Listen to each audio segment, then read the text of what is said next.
Hello! Hi అందరికీ. Welcome back to our channel MD family vlogs.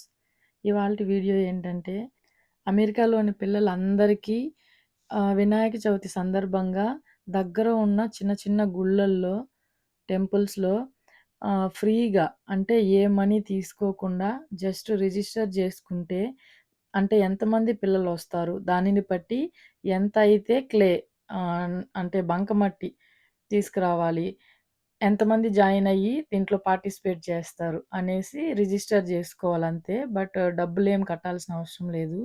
ఈ విధంగా టెంపుల్స్‌లో పిల్లలకి వినాయకుడిని తయారు జేయడానికైతే ఒక యాక్టివిటీ లాగా పెట్టారు వినాయక చవితికి. సో, అది మంచిది గదా అని మేము కూడా మా కిడ్‌ని తీసుకొని టెంపుల్‌కైతే వెళ్ళాము. అక్కడ ఫస్ట్ కొద్దిగా అది బంకమట్టి కొద్దిగా గట్టిగుంటుంది గదా! అందుకని వాళ్ళు కొద్దిగా ప్రెస్ చేపిచ్చిన తర్వాత కిడ్స్ దగ్గరిస్తారు. సో, తర్వాత వాళ్ళైతే అలాగా గట్టిగా ప్రెస్ చేస్తే లోపలున్న దేవుడికి ఎగ్జాక్ట్‌గా సేమ్ అలాగే రావడానికి ఛాన్స్ ఉంటుంది. బట్ కొంతమంది గట్టిగా పుష్ చేయరు కదా! వాళ్ళకి అది రావట్లేదు. ఇప్పుడెవరండి మన దేశంలో మన తెలుగు భాషనే మర్చిపోతూ వేరే లాంగ్వేజెస్ మీద ఇంట్రెస్ట్ చూపిస్తున్నారు. కొత్త కొత్త మోడల్స్‌గా తయారవుతున్నారు.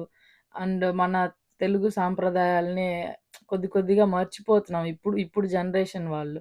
అటువంటిది దేశంలో ఇలా మన పిల్లలకు ఇటువంటి యాక్టివిటీస్ ద్వారా మన తెలుగు సాంప్రదాయాలు, మన ట్రెడిషన్ ఇవన్నీ చెప్పిస్తున్నారంటే ఎంతో మేలు కదా! అందుకే వాటిల్లో తప్పకుండా పార్టిసిపేట్ చేసి మన పిల్లలకు కూడా మన సంస్కృతి, సాంప్రదాయాల గురించి తెలియజేయాలనేసే మేము తీసుకెళ్ళి ఇలా చేపించాము. నేను 1, 2 చూసాను అక్కడ వెయిటింగ్ లిస్ట్‌లో ఉన్నప్పుడు. ఒక 1 ఆర్ 2 మెంబర్స్‌కి సేమ్ ఎగ్జాక్ట్ దేవుని ఫేస్ అనేది రాలేదు. సో, అందుకని వాళ్ళు గట్టిగా పుష్ చేయలేదని ఇక్కడైతే నేను నా పాపకి గట్టిగా పుష్ చేయడానికి సపోర్ట్ జేస్తున్నాను. మాకైతే బానే వచ్చింది. అలా చేయించటమే కాకుండా మన పిల్లలకు మంత్రాలతో సహా వాళ్ళు చెప్పిస్తూ చేపిస్తున్నారు. ఓం గం గణాధిపతయే నమః అంటూ ఆ మంత్రాన్ని జపిస్తూ ఇది చేయమంటున్నారు. అలాగే ఈ ఫెస్టివల్ ఎందుకొస్తుంది? ఎలా వస్తుంది? వినాయకుని స్టోరీ అవన్నీ మన పిల్లలకి ఎక్స్‌ప్లెయిన్ చేస్తూ మరి చేసుకోవడం అనేది చాలా గుడ్ కదా! ఫైనల్‌గా మా వినాయకుడైతే ఇలా వచ్చేసిందండి. ఇప్పుడు ఆ వినాయకునికి కళ్ళుగా అంటే కళ్ళు పెట్టడానికి బియ్యపు గింజలతో అయితే కళ్ళును బెడుతున్నారు. తొండం ఉంటుంది గదా! దానికి గూడా బియ్యంతో అలా పెట్టిచ్చారు. అలా చేసిన ప్రతి ఒక్క కిడ్‌కి వాళ్ళే అలా ట్రేస్‌లో పెట్టి మనకి ఏమి చార్జ్ చేయకుండా మనీ వాళ్ళే ఇస్తున్నారు. ఇంకా మా బుజ్జి గణపయ్యని తీసుకొనైతే మేము మా ఇంటికి ఇంక వచ్చేస్తాము. ఇటువంటి మరిన్ని వీడియోల కోసం నా ఛానల్‌నైతే తప్పకుండా సబ్స్క్రైబ్ చేసుకోండి.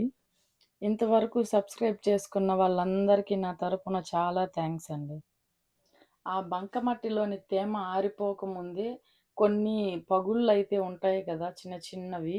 ఆ చీలికల్ని వేలితో అలా సర్దు చేయమన్నారనేసి అక్కడ కూర్చొని అలా మెరుగులు దిద్దుతున్నాము. ఫైనల్‌గా ఇలా వచ్చింది మా బుజ్జి వినాయకుడు.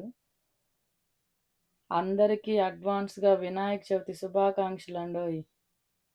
Thank you for watching this video. Next వీడియోలో కలుద్దాం. బాయ్.